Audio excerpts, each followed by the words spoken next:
The forest was quiet, as it always was in that part of the world where no one dared to live anymore. Wild trees stood tall like ancient guardians, their branches whispering with the wind. Birds scattered from the treetops when the sky suddenly split open with a fiery roar. A trail of smoke tore across the clouds, and something massive crashed through the atmosphere like a burning comet. The ground shook as metal tore into the earth, crushing trees and scattering flames in all directions. Ethan saw it happen from a distance while hunting. He wasn't a scientist or soldier, just a man who had chosen to live away from people, away from the world that had grown too loud. He dropped his tools and ran toward the smoke, heart pounding with something he hadn't felt in a long time. Fear mixed with curiosity. The kind of fear that didn't warn him to run, but pushed him forward instead. When Ethan reached the crash site, the air was hot, and a strange green mist floated from the wreck. It wasn't like any aircraft he had ever seen. The ship, if it could even be called that, was torn open, its sharp edges glowing faintly with alien energy. Symbols he couldn't read were burned along its surface. He moved carefully, scanning for any signs of life or danger, but what he found shocked him more than the crash itself. Inside the wreck, half buried under pieces of broken metal, was a figure. Tall, slender, and clearly not human. Her skin shimmered faintly like silver under the sunlight, and a soft glow pulsed from a jewel-like device on her wrist. She was unconscious, bruised, and bleeding with blue blood that looked like glowing ink. Ethan had no idea who she was, but he couldn't leave her there. Something about her face, fearless even in sleep, told him she was important. He pulled her out gently, carrying her away from the wreck as the fires slowly died out behind them. Every step was hard, but he never stopped. Back in his small cabin deep in the woods, Ethan laid the strange woman down on a bed made of blankets and animal furs. The place was simple, just a wooden shelter with tools, food, and books. But it was safe. He checked her wounds, unsure what to do, and did what he could with herbs and clean water. Hours passed. Night fell. Then, suddenly, she woke. Her eyes opened fast, deep violet and glowing with confusion and fear. She sat up quickly, and Ethan raised his hands to show he meant no harm. She looked around, speaking in a strange language. He couldn't understand her, and she couldn't understand him. But something passed between them in silence. Her breathing slowed. She realized she wasn't in a lab, or a prison, or some enemy's camp. She was in a place built by hands, not machines. A place of nature and quiet. In the following days, Ethan and the alien, who later told him her name was Valera, struggled to communicate, but slowly built trust through actions, not words. She watched as he gathered food, made fire, and prepared meals without a single advanced tool. She was surprised by how he lived, and even more surprised by how peaceful it all felt. In her world, everything was fast, controlled by machines, and always under threat. Here, she saw something she had never seen before, freedom in its purest form. Still, danger was not far behind. One night, strange sounds echoed through the forest. Ethan saw shadows moving between trees. He had heard these sounds before while tracking animals. But these weren't animals. They were something else. He saw a flash of light, and something shot past his head. Instinct took over. He grabbed his homemade spear, pulled Valera close, and ran into the woods. They hid in a cave beneath a hill, waiting in silence as footsteps passed above. Valera looked at him, her eyes filled with fear, and for the first time, she tried speaking in broken English. "They follow me, not stop." Ethan didn't understand everything, but he got the idea. She was being hunted. Whoever she wasn't just some traveler from space. She was important, and someone wanted her dead. That night, while she slept under his coat, Ethan sat by the cave entrance with a spear in hand, watching the stars.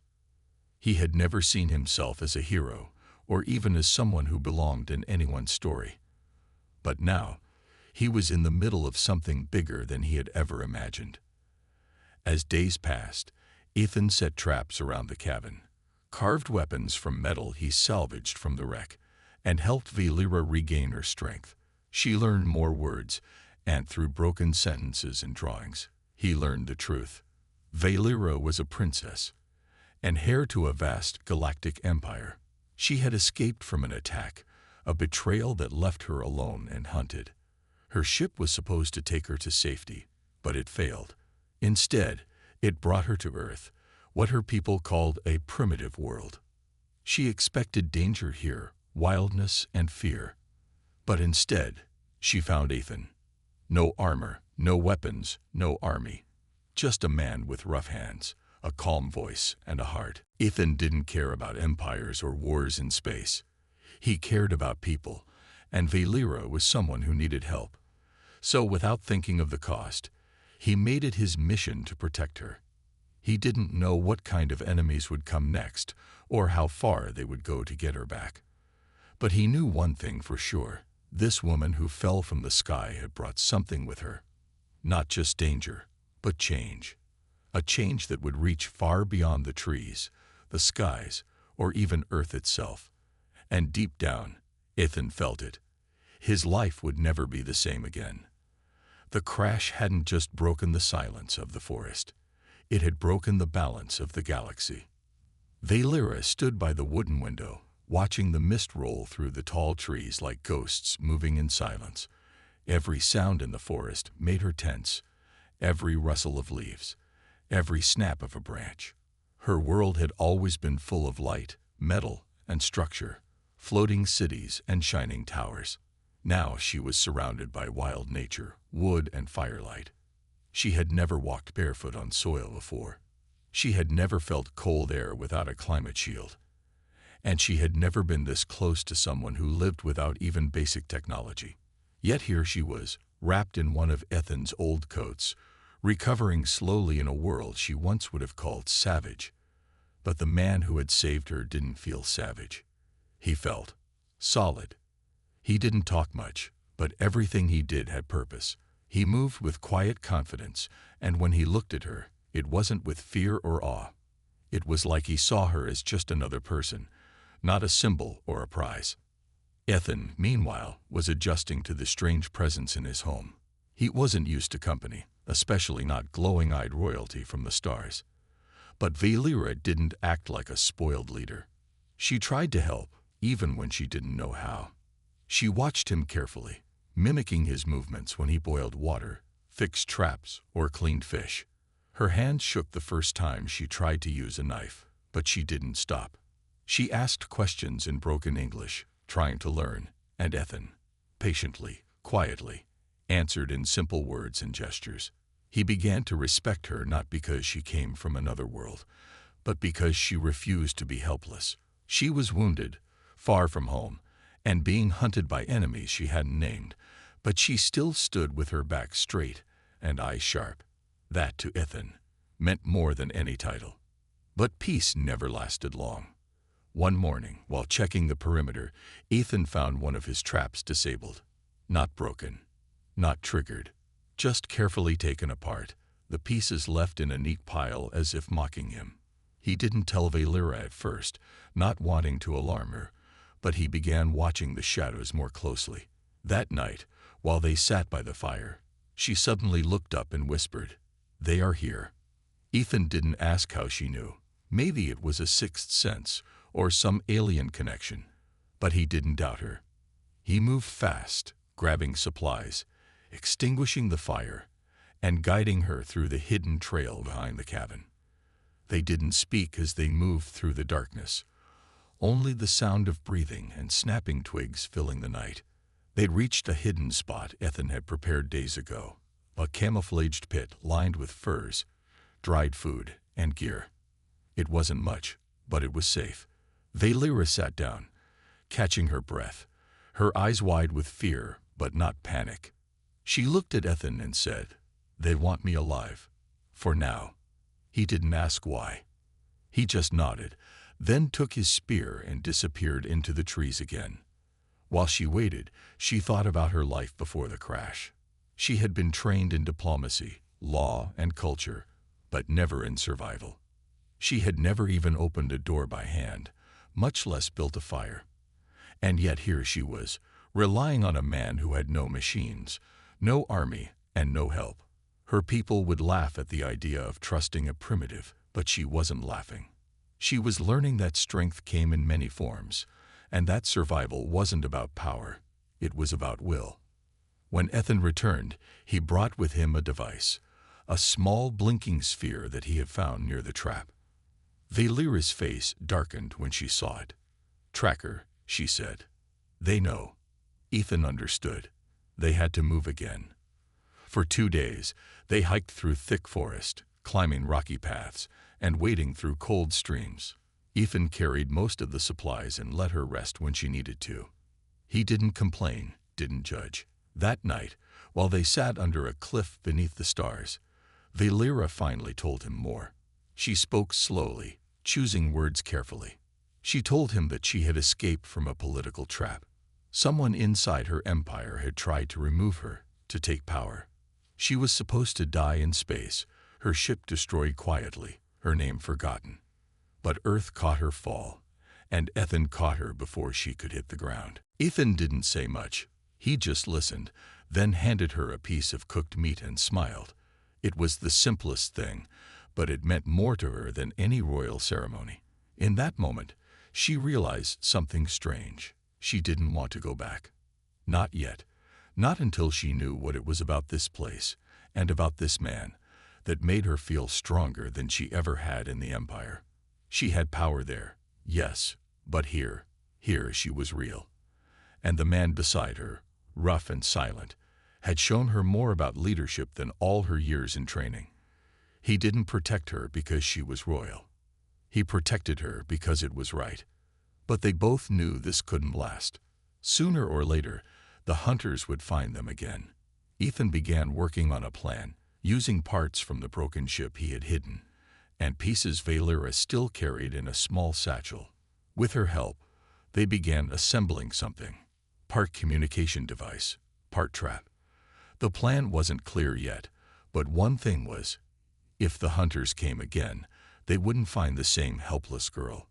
They would find a woman who had learned from a man with no armor, but an unbreakable will.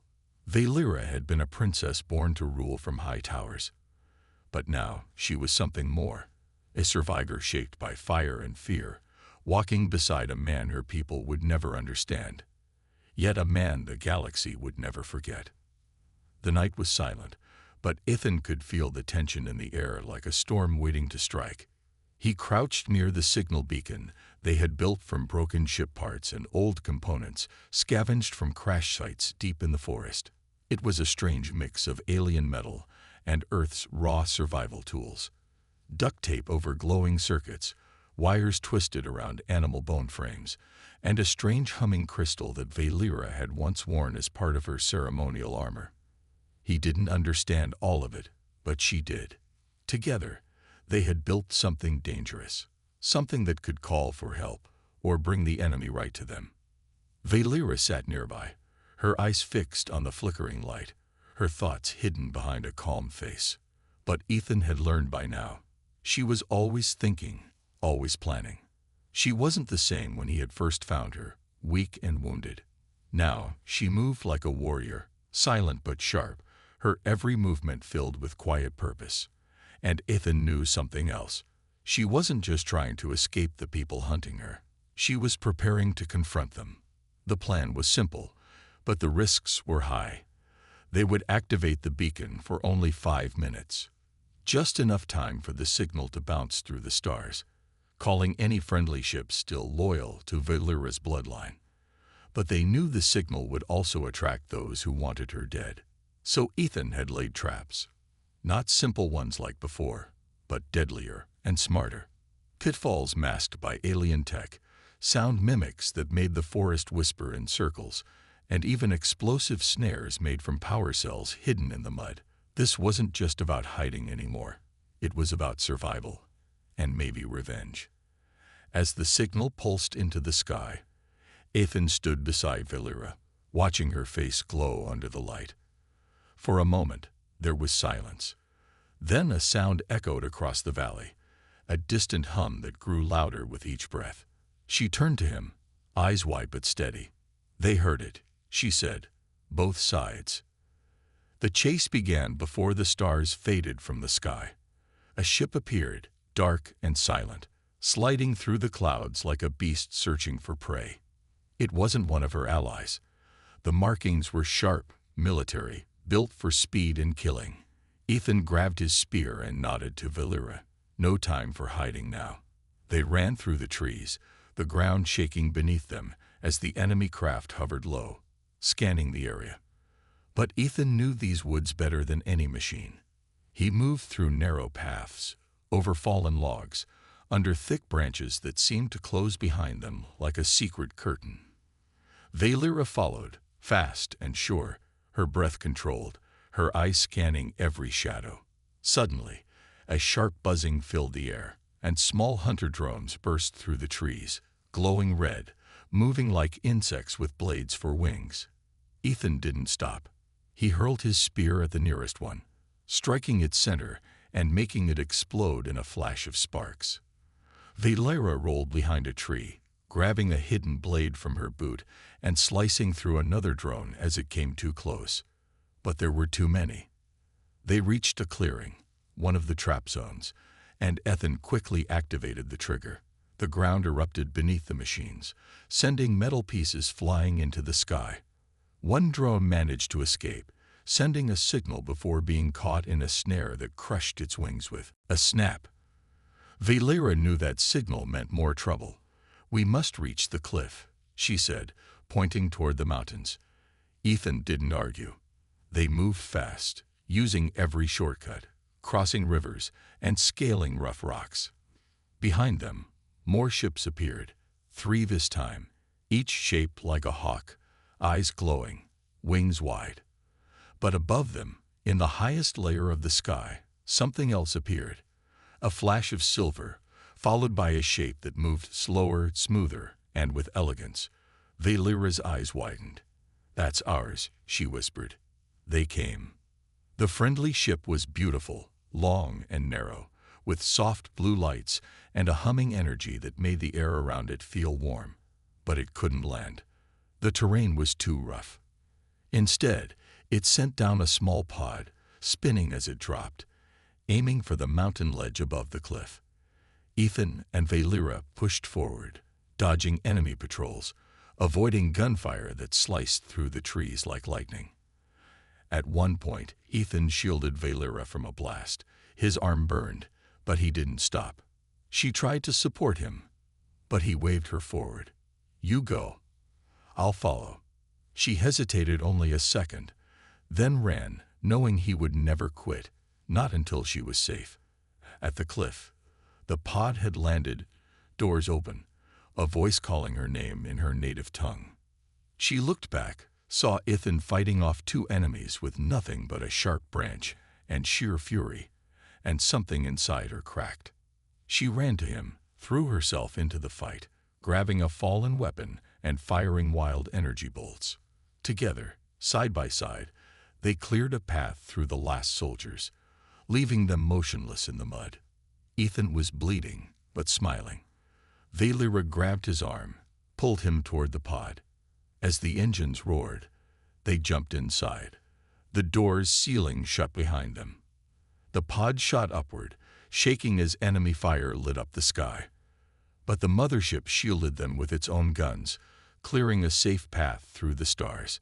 Inside, Valera collapsed beside Ethan, breathless. She looked at the alien crew, who saluted her with respect, but her eyes only searched for one thing: him.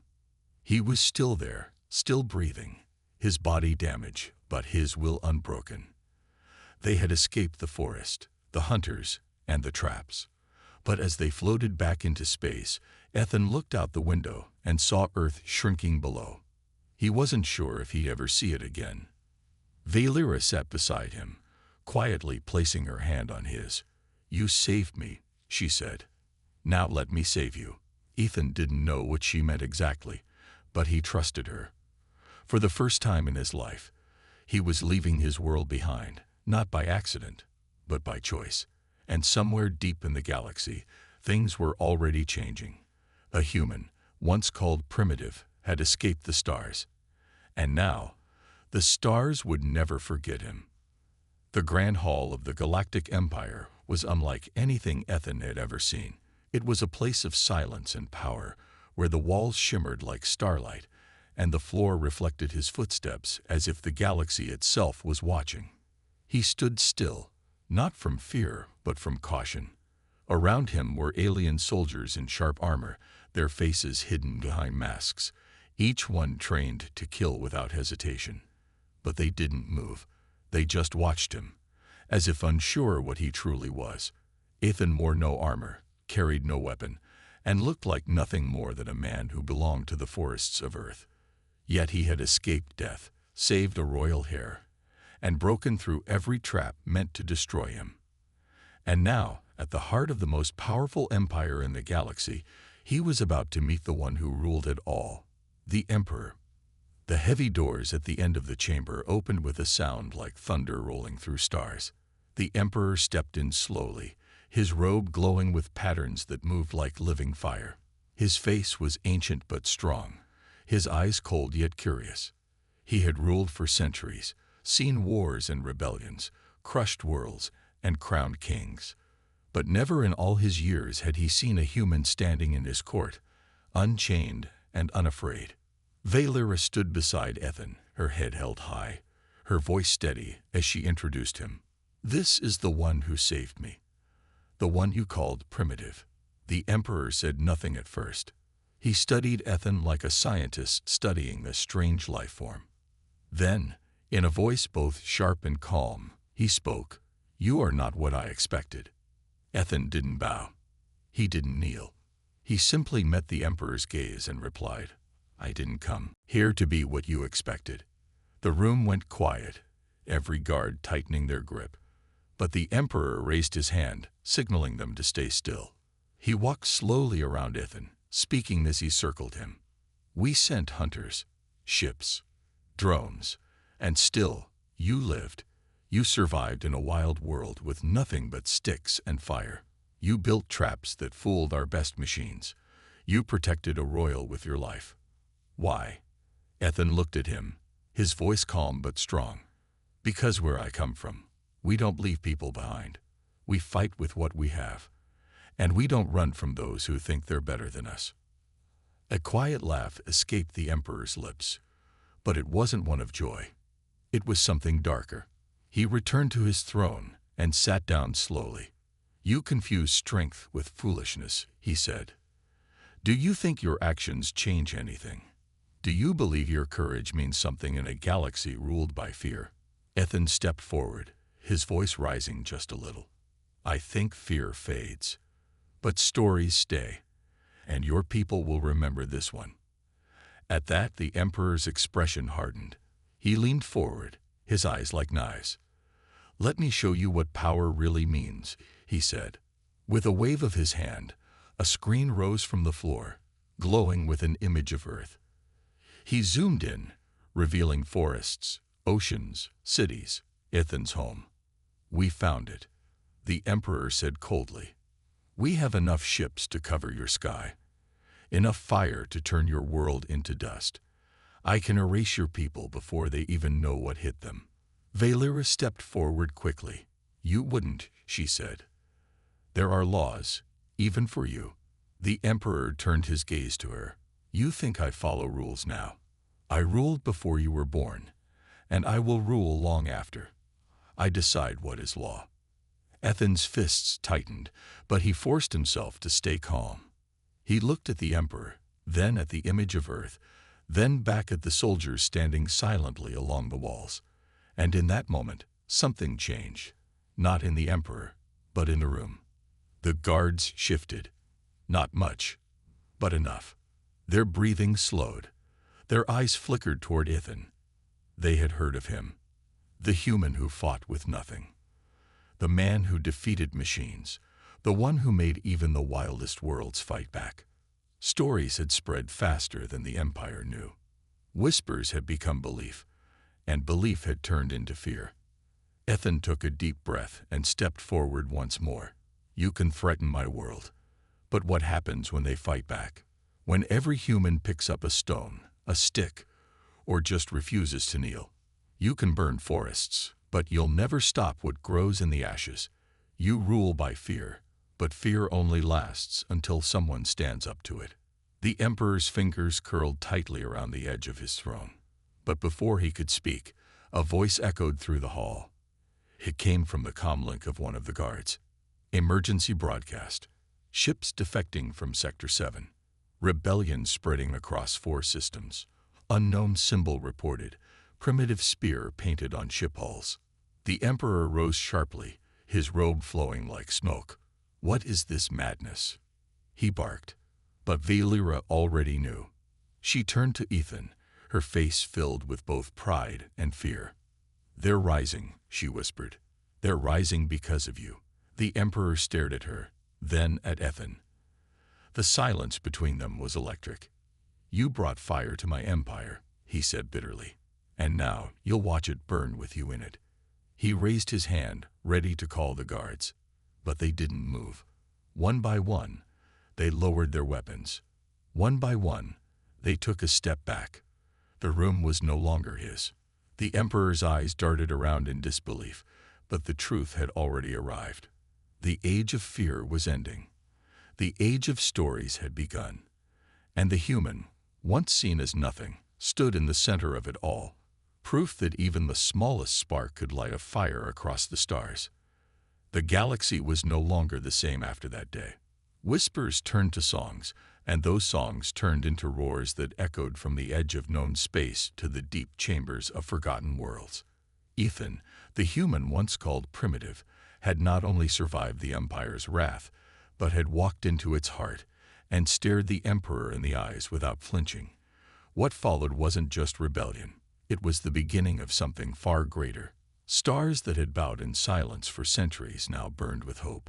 Species who had never spoken outside of fear now stood shoulder to shoulder, inspired by a man with no throne, no army, and no reason to fight except one. He believed freedom mattered. Across desert planets and icy moons, symbols of a simple spear, Ethan's makeshift weapon, were painted on ships, carved into metal walls, etched into armor. They weren't just marks of resistance. They were proof that courage didn't come from power, it came from choice. As the Emperor's forces crumbled system by system, it became clear to all that this was more than war. It was the rise of a new belief, and at the center of it stood a man who never wanted to be a hero. Ethan didn't return to Earth. He could have. He could have disappeared back into his forest, back to a life where no one asked anything of him. But he didn't. He knew the galaxy had changed, and it needed someone to remind it what started it all. Valera remained by his side, not as a princess, but as an equal, someone who had witnessed both the cruelty of rule and the fire of resistance. Together, they didn't claim planets. They didn't build palaces. They lit sparks in people. Every planet they visited, they left behind no soldiers, no commands, only stories. Stories of a man who saved a royal, defied an empire, and proved that even the smallest life could shake the heavens. Children acted out his tale with sticks and wooden shields, calling themselves Ethan of the Wild. Leaders repeated his words before battles, and old warriors who had once given up found strength in remembering what he had done. The Emperor, now in hiding, watched his empire unravel, not because of warships or weapons, but because of belief, because one man refused to kneel. And so, in the hearts of billions, a new legend began. Not one of bloodlines or crowns, but of courage born in silence, of fire lit in the dark, and of a human who proved that no force, no empire, no ruler could stand forever against the will of the free. Ethan never called himself a king, but in the galaxy's storybooks, he was written as something far more powerful, a symbol that even in the coldest stars, hope could rise again.